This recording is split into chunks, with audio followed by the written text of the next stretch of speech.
Hello students. आज हम लोग यहाँ पर एक नए इशू के साथ हैं, नए टॉपिक के साथ हैं और उसमें हम लोग यहाँ पे पढ़ने वाले हैं, समझने वाले हैं कि इंडिया को बांग्लादेश के दो इम्पोर्टेंट पोर्ट्स के ऊपर एक्सेस मिल चुका है। और ये पोर्ट ऐसे हैं जो बांग्लादेश ने चाइना की मदद से बनाए थे, लेकिन आज इन पॉइंट्स के ऊपर एक एक्सेस जो है वो इंडिया को मिल चुका है, जहां से इंडिया ट्रेड कर सकता है। तो एक बहुत बड़ी अचीवमेंट भी है और इंडिया और बांग्लादेश के रिलेशंस काफी ज्यादा कंड्यूसिव भी रहे हैं। चाइना ने बहुत बार कोशिश करी है इसमें इंटरफेरेंस करने की, बट उसके बावजूद भी रिलेशंस इंडिया और बांग्लादेश के बीच में काफी अच्छे मेंटेन हुए हैं।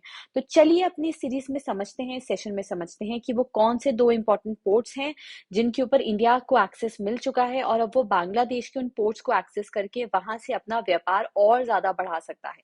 तो सबसे पहले यहाँ पे हम लोग देख रहे हैं कि एक मेजर डेवलपमेंट के रूप में अगर हम लोग देखें तो इंडिया और बांग्लादेश दोनों के बीच में टाइज और स्ट्रांग हो रहे हैं। और रिसेंटली जो प्राइम मिनिस्टर है बांग्लादेश की, शेख हसीना, उनके साथ हमारे प्राइम मिनिस्टर मोदी का एक अग्रीमेंट भी बेसिकली साइन हुआ है, जहां पर जो इम्पोर्टेंट चित्तगोंग का पोर्ट है वो इंडिया को एक्सेस करने के लिए उसकी परमिशन मिल चुकी है। तो ये देखिए, ये बेसिकली दो पोर्ट है जिसको चित्तगोंग या चट्टोग्राम पोर्ट कहते हैं या फिर मोंगला पोर्ट जो है। ये दोनों ही पोर्ट्स बांग्लादेश के एक बहुत इंपॉर्टेंट पोर्ट्स हैं, जहां से बांग्लादेश का मेजर ट्रेड होता है। इन पोर्ट्स के ऊपर अब इंडिया को भी एक्सेस मिल चुकी है और इंडिया अब इन पोर्ट्स को एक्सेस करके अपनी इकोनॉमिक वायबिलिटीज को और एनहांस कर सकता है, ट्रेड और बेहतर कर सकता है। तो यहाँ पर अगर हम लोग देखें तो चित्तगोंग पोर्ट के बारे में, तो चित्तगोंग या जिसको चट्टोग्राम पोर्ट बोलते हैं, ये मेन सी पोर्ट है बांग्लादेश का, जो कर्नाफुली रिवर के ऊपर बेस्ड है। तो ये पोर्ट बांग्लादेश का ही कम से कम 80% एक्सपोर्ट इंपोर्ट ट्रेड को हैंडल करता है। और इस ट्रेड को अब, इस पोर्ट को अब एक्सेस करने की जो परमिशन है कंप्लीटली वो इंडिया को भी मिल चुकी है। और इससे पहले भी ये पोर्ट इंडिया एक्सेस करता था, नेपाल भूटान भी इसे ट्रांसशिपमेंट के लिए एक्सेस करते थे कि पोर्ट पे सामान आता है, फिर उसके बाद उस सामान को आगे फॉरवर्ड करा जाता है। बट यहाँ पर अब एक पोर्ट की कंप्लीट एक्सेस मिल चुकी है, जिसको कहीं ना कहीं बनाया तो बांग्लादेश ने चाइना की मदद से था, बट इस चीज से इंडिया को अब इसकी फुल एक्सेस जो है वो भी, कंट्रोल भी जो है वो मिल रहा है।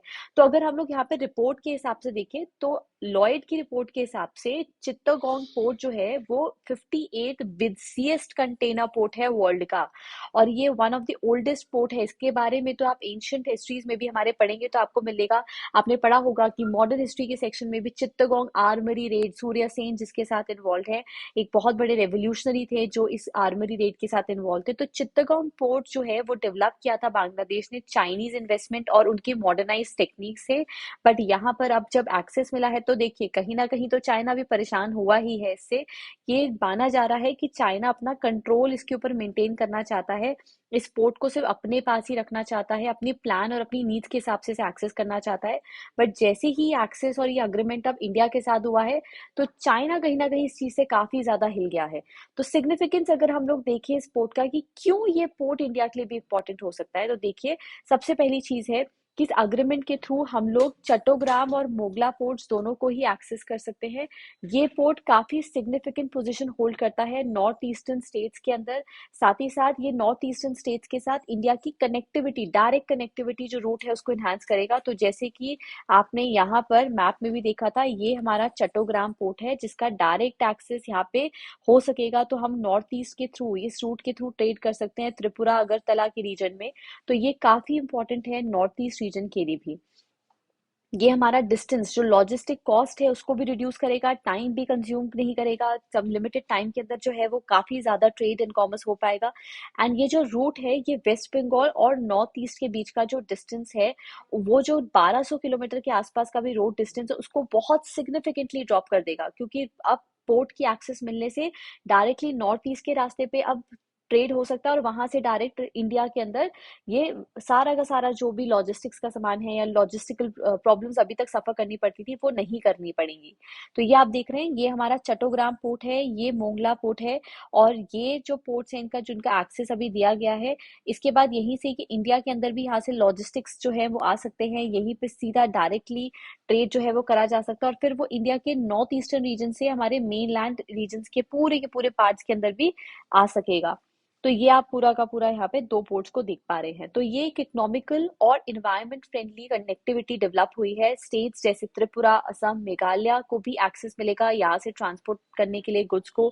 साथ ही साथ मल्टी मोडल कनेक्टिविटी डेवलप होगी इंडिया और बांग्लादेश के बीच में। और एक सप्लाई चेन, अभी तक जो सप्लाई चेन एक बहुत बड़ी प्रॉब्लम बनी हुई है कोविड के बाद से भी, वो सप्लाई चेन का जो स्ट्रेस है उसको भी कहीं ना कहीं ईज किया जा रहा है पैंडेमिक के बाद से।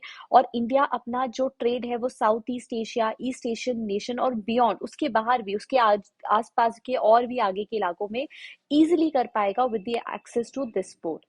तो ये हमारे सामने है which is the important port. ये काफी इंपॉर्टेंट पोर्ट्स हैं बांग्लादेश के जो आप देख रहे हैं। बेनिफिट्स में देखें तो डेफिनेटली बांग्लादेश के लिए क्या बेनिफिट है कि भाई फ्रेश इन्वेस्टमेंट होगी, लॉजिस्टिक सेक्टर है में न्यू ट्रेड रूट्स जो है वो डेवलप होंगे जिससे एम्प्लॉयमेंट जनरेट होगा वहाँ पे, ट्रांसपोर्ट उनका बढ़ेगा, फाइनेंस और इंश्योरेंस सेक्टर में भी जनरेशन ज्यादा से ज्यादा होगा, उनको जनरेट होगी रेवेन्यू।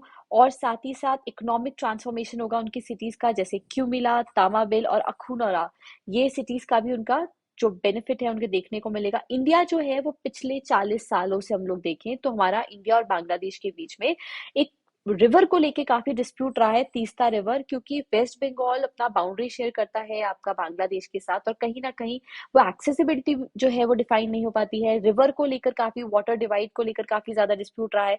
तो ये पिछले काफी सालों से ये डिस्प्यूट रहा, बट उसको सेटल करने की कोशिश करी गई है। और इस पॉइंट ऑफ टाइम पे भी अगर हम लोग देखें तो इंडिया और बांग्लादेश के रिलेशंस काफी ज्यादा अच्छे देखे जाते हैं, अगर आप समझे इस बात को। एंड ऐसा नहीं है कि पाकिस्तान से जैसे हमारे रिलेशंस रहे हैं वो रिलेशंस हमारे बांग्लादेश के साथ हो, नहीं। अब बांग्लादेश के साथ इंडिया के रिलेशंस काफी ज्यादा अच्छे हैं। भले ही बांग्लादेश एक समय पे पाकिस्तान का ही हिस्सा हुआ करता था, लेकिन उसके बावजूद भी इंडिया और बांग्लादेश के रिलेशंस काफी ज्यादा अच्छे रहे हैं, डिस्पाइट सर्टेन डिस्प्यूट जो बाउंड्री रीजन्स में होते ही हैं।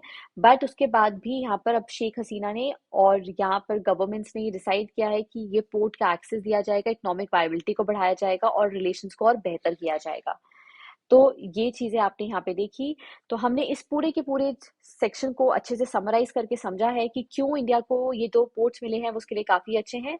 सो अगर आपको हमारा ये सेशन समझ में आए हो या हमारे को आपको ये सेशन हमारा अच्छा लगा हो तो हमारे चैनल को जरूर सब्सक्राइब करें। एंड हमें कमेंट सेक्शन में भी जरूर बताएं कि आपको क्या लगता है कि ये इंडिया की इकोनॉमिक वायबिलिटी को और इंक्रीज करेगा, क्या ये इंडिया के अंदर और ज्यादा ग्रोथ, हमारे इकोनॉमी को और ज्यादा बूस्ट करेगा।